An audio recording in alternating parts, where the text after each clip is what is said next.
সকলকে নমস্কার।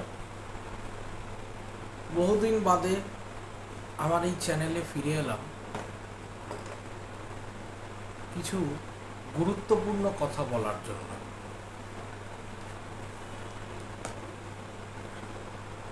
ব্যক্তিগত কারণে, মূলত কর্মব্যস্ততার কারণেই বহুদিন যাবৎ আমার এই চ্যানেলে রাষ্ট্রবাদ এবং আধ্যাত্মিকতা নিয়ে কোনো ভিডিও আমি আপলোড করতে পারিনি। তার জন্য আমি ক্ষমা প্রার্থী। প্রথমে খুব তাড়াতাড়ি আপনাদের কিছু সত্য তুলে ধরি। আজকে যাকে নিয়ে কথা বলবো তিনি ভারতের আত্মা, তিনি ভারতের যুগ পুরুষ, তিনি ভারতের অবতার, তিনি প্রাণের স্পন্দন, রন্ধ্রে রন্ধ্রে যার নাম ঢুকে আছে, মহাকাল সুভাষচন্দ্র বোস। শীতকাল পড়লেই আমি লক্ষ্য করেছি কিছু মানুষ লম্ফঝম্প করতে থাকে বসু পরিবারের তথাকথিত নেতাজি প্রেমী, যে রেঙ্কোজি মন্দির জাপান থেকে নেতাজির ৬০ বর্ষটা ফিরিয়ে আনা। এবছরও তার ব্যতিক্রম হচ্ছে না। কেন্দ্রের ওপর চাপ সৃষ্টি করা হচ্ছে যে রেঙ্কোজি মন্দিরে যে ছাইটা রয়েছে সেই ছাইটা ফিরিয়ে এনে তাকে যথাযথ সম্মান দেওয়া। প্রথমত এদেরকে আমার বলার কিছু নেই, কারণ দৃষ্টিহীন দেখতে পায় না, কিন্তু যাদের চোখ আছে কিন্তু অন্তরের দৃষ্টি নেই, তাদেরকে শত চেষ্টা করালেও সত্য দেখাতে পারবেন না, মিথ্যাটা তারা খুব ভালোভাবে দেখতে পায়। কিভাবে দেখে সেটা আমি জানি না, কিন্তু এটা আমি উপলব্ধি করছি। এবং আজকালকার সমাজের বহু সংখ্যক মানুষেরই মিথ্যা খুব প্রিয়, সত্য খুবই অপ্রিয়। সেটা নিয়ে বলবার কিছুই নেই। আমার আপনাদের কাছে প্রশ্ন থাকবে, আপামর ভারতবাসী, আপামর পশ্চিমবঙ্গবাসীর কাছে, বাঙালি জাতির কাছে আমার প্রশ্ন থাকবে, আপনারা সুভাষের সম্মানে কি করেছেন?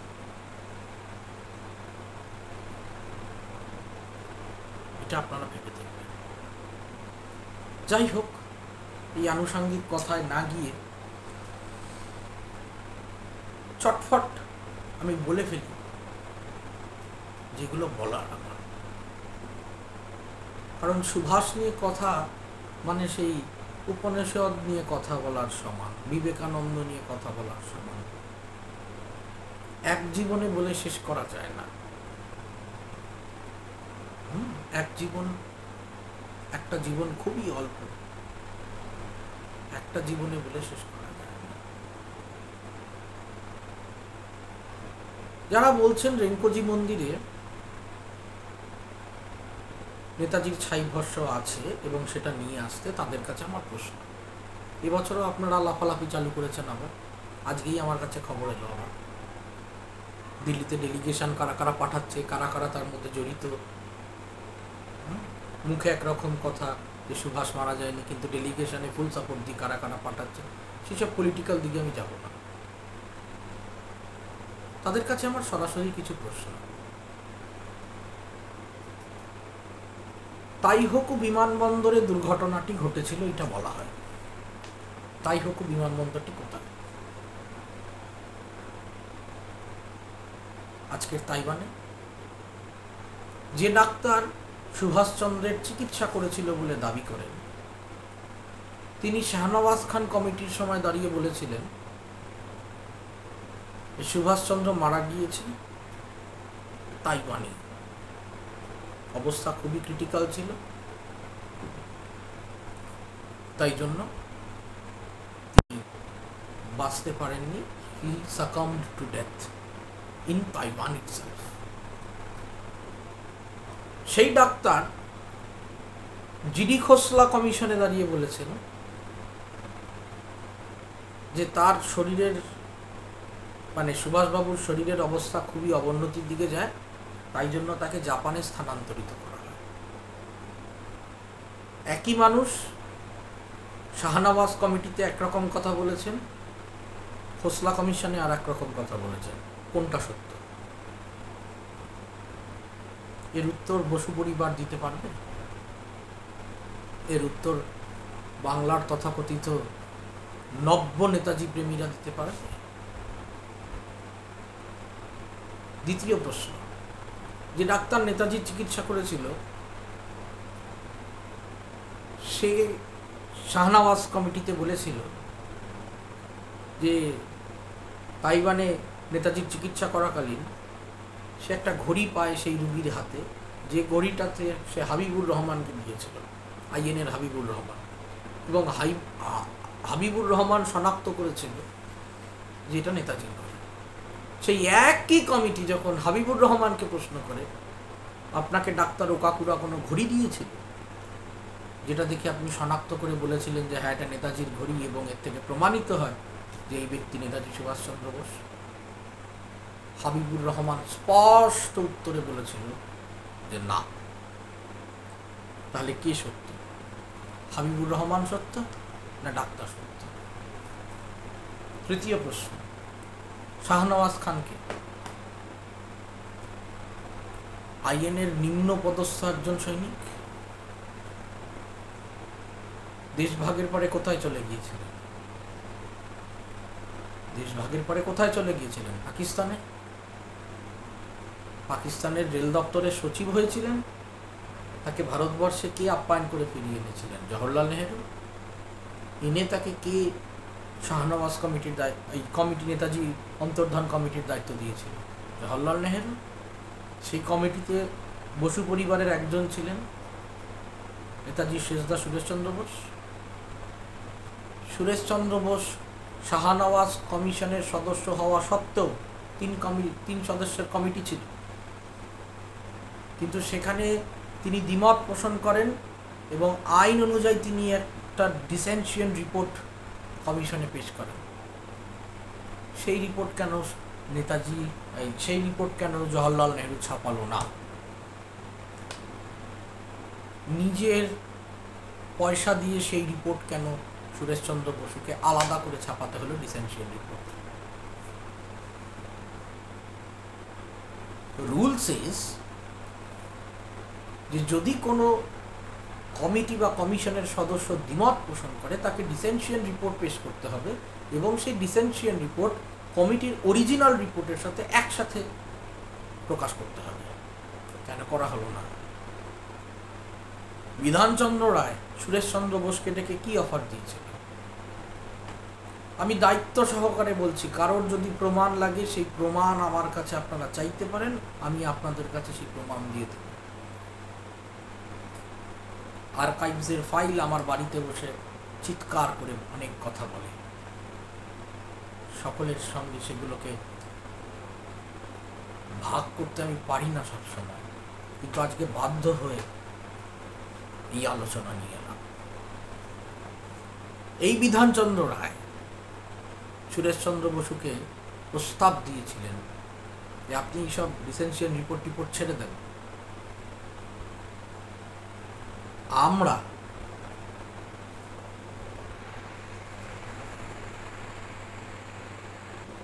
অর্থাৎ জাতীয় কংগ্রেস আপনাকে পশ্চিমবঙ্গের রাজ্যপাল করে দেব। এরও প্রমাণ আছে। এর প্রমাণ স্বয়ং সুরেশচন্দ্র বোস রেখে গিয়েছেন, সেটাও চাইলে আপনাদের সামনে পেশ করব। এবার আসি তাইওয়ান গভর্নমেন্টের কথা।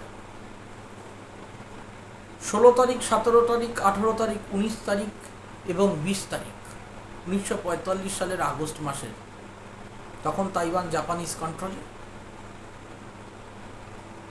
তাইওয়ান গভর্নমেন্ট বলছে তাইহোকুর আশেপাশে ওই 15 দিনের রেডিয়াসে কোনো বিমান দুর্ঘটনাই ঘটেনি। তাহলে কোন ভিত্তিতে আপনারা বলছেন বিমান দুর্ঘটনা ঘটেছে? আমার তৃতীয় প্রশ্ন, বিমান দুর্ঘটনার খবর কে প্রথম প্রকাশিত করে? জাপানের গভর্নমেন্ট করেছিল কি? একদমই না। যখন শ্রী আইয়ের তিনি যখন নেতাজি মৃত্যুর 1 সপ্তাহ পরে পৌঁছালেন জাপানের একটি প্রাইভেট নিউজ এজেন্সিকে একটি ইন্টারভিউতে তিনি বলেন সুভাষচন্দ্র বোস প্লেন ক্র্যাশে মারা গেছে, এবং সেই প্রাইভেট নিউজ এজেন্সি এই খবরটা পাবলিশ করে যে সুভাষচন্দ্র ইজ নো মোর।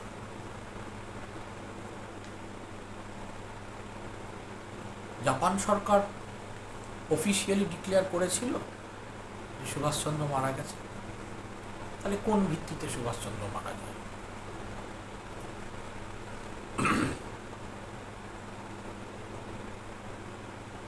এবার আসি রেঙ্কোজি মন্দিরের প্রশ্নে। কিছু বছর আগে ভয়াবহ আগুনে রেঙ্কোজি মন্দির পুড়ে ছাই হয়ে গেছে, কিন্তু আপনারা এক্সপেক্ট করছেন নেতাজির ছাই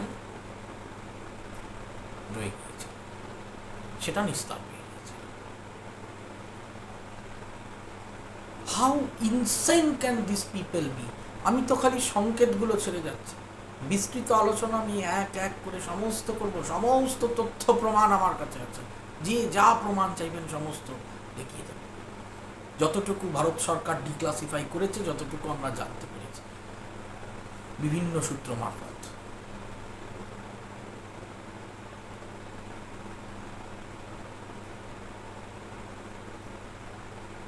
আমার পরবর্তী প্রশ্ন, মথুরালিঙ্গম থেবার সোশ্যালিস্ট পার্টির নেতা ছিলেন দক্ষিণ ভারতে, নেতাজি অব দ্য সাউথ বলেও তাকে ডাকা হতো। তিনি তিব্বতের সুভাষবাবুর সঙ্গে দেখা করেন। তিনি তিব্বতে সুভাষবাবুর সঙ্গে দেখা করে ফিরে আসার পর দিল্লিতে বসে প্রেস কনফারেন্স করেন। কি বলেছিলেন মথুরালিঙ্গম থেবার সেই প্রেস কনফারেন্সে, এবং আজীবন যতদিন মানুষটি বেঁচে ছিল ততদিন কি বলেছিলেন? এখনো মথুরালিঙ্গম থেবারের একটি মূর্তি কলকাতায় রয়েছে। ধর্মতলা থেকে যে রাস্তাটা ই মলের দিকে চলে যাচ্ছে, সেই চিত্তরঞ্জন অ্যাভিনিউর ওপর, সেন্ট্রাল অ্যাভিনিউর ওপর কোনায় এখনো মথুরালিঙ্গম থেবারের মূর্তি রয়েছে। Netaji is not dead, I have mate him person in Tibet. এবং তিনি কি বলেছিলেন?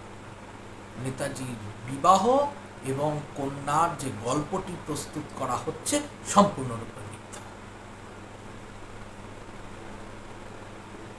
সেই মথুরালিঙ্গম থেবারের কথাকে কোনো রাজ্য দেওয়া হলো না কেন?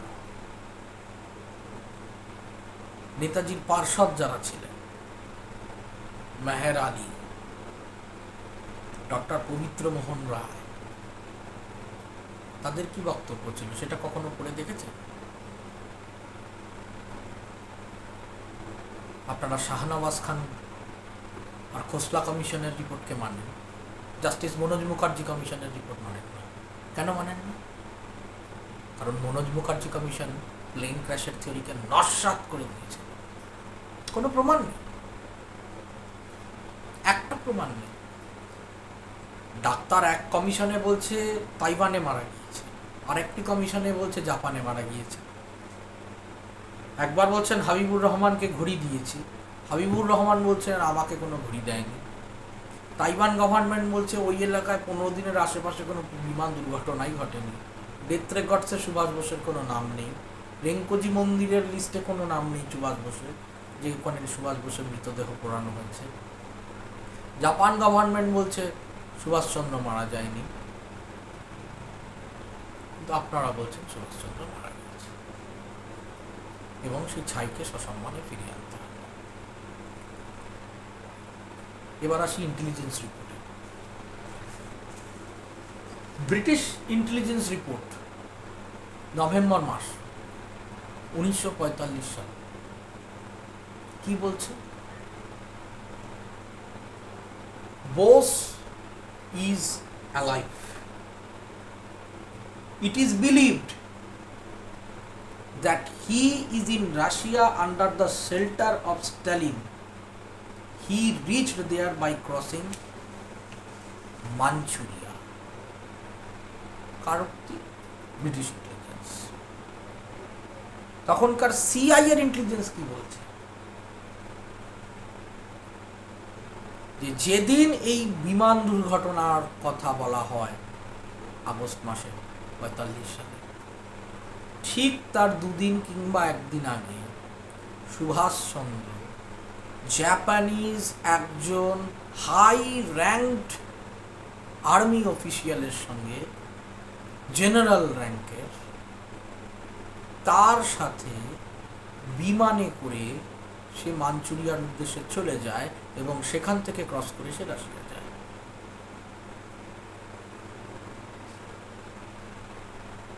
বাদ দেন এসব কথা, সম্পূর্ণরূপে বাদ। 45 সালের নভেম্বর মাসের পরে মস্কো বেতার কেন্দ্র থেকে এক ভদ্রলোক ভাষণ দিচ্ছেন। সেই ভদ্রলোক ভাষণের শুরুতে বলছেন, this is Subhas Chandra Bose speaking.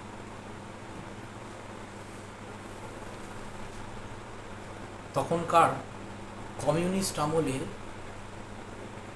Moscow বেতার কেন্দ্রের লোহার পর্দা থাকতো, আয়রন কার্টেন্স, এতটা সিকিউরিটি ছিল।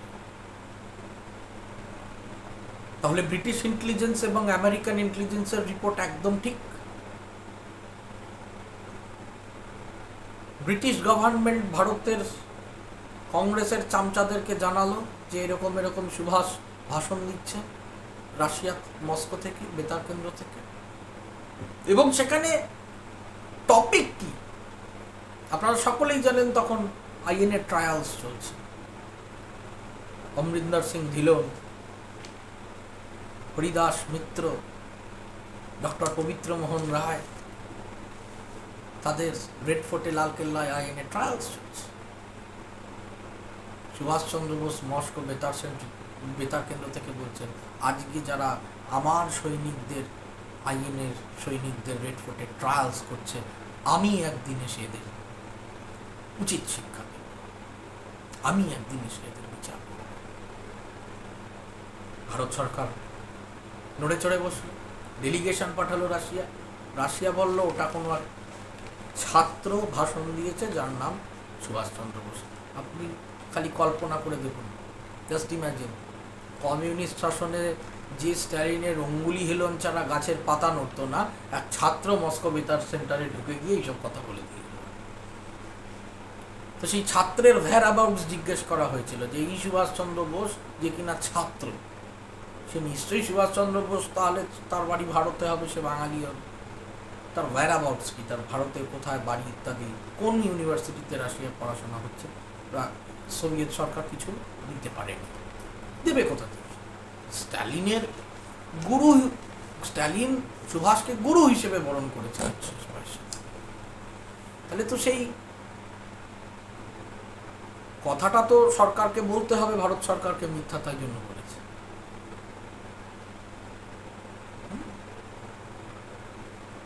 পরবর্তীকালে নেপালের রাজগুরু হলেন সুভাষচন্দ্র, নেপালের রাজা। তিব্বতে সাধনা করলেন, তিব্বতে মথুরালিঙ্গম থেবারের সঙ্গে দেখা হলো। দালাই লামা তাকে নাচুং ওরাকেল বলে তার বইতে সম্বোধন করলেন। আমেরিকান জার্নালিস্ট তার বইতে লিখেছিল general Shiv, the lord of death. টিবেটে যে টিবেটিয়ানদেরকে গ্যারিলা ওয়ারফেয়ার শেখালো, যে দালাই লামাকে সুদা অরুণাচল তাওয়াংয়ের রুট ধরে ভারতে প্রবেশ করালো, সেই বইটাকে জওহরলাল ব্যান করে দিল। আর কত প্রমাণ ছিল? আমি তো খালি সংকেতগুলো ছেড়ে যাচ্ছি, বিস্তারিত আলোচনা করতে গেলে একটা জীবনেও হবে না, আমি বললাম তো। কিন্তু আমি চেষ্টা করবো আস্তে আস্তে খন্ডে খন্ডে দেওয়ার। আজকে আমি খালি সংকেতগুলো ছেড়ে যাচ্ছি, বিস্তৃত আলোচনার পরের ভিডিওগুলোতে থাকবে। 1962 সালের ভারত চীন যুদ্ধে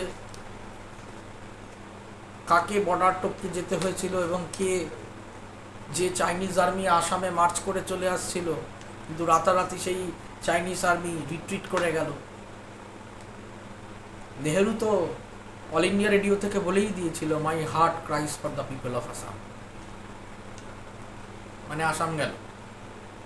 আগে যেমন ইয়াকসাই চীন কাশ্মীরের একটা অংশ গেল, তার আগে তিব্বত গেল, এরকমভাবে আসামও গেল, ভগবান বড়স। কিন্তু কি এমন ঘটলো যে পিএলএ এত অ্যাগ্রেসিভ, সেই পিএলএ রিট্রিট করে ফেলল, সদুত্তর দিতে কেউ পারল। 71 সালে কি এমন ঘটলো, আর একটা নতুন দেশ জন্মে গেল। মুজিবুর রহমান আনন্দবাজারের ইন্টারভিউতে বলল যে নেতাজির প্রেজেন্সের কথা, যখন আবার নয়াদিল্লি থেকে ম্যাডাম গান্ধীর চাপ পড়লো, ঢাকা বদলে দিল।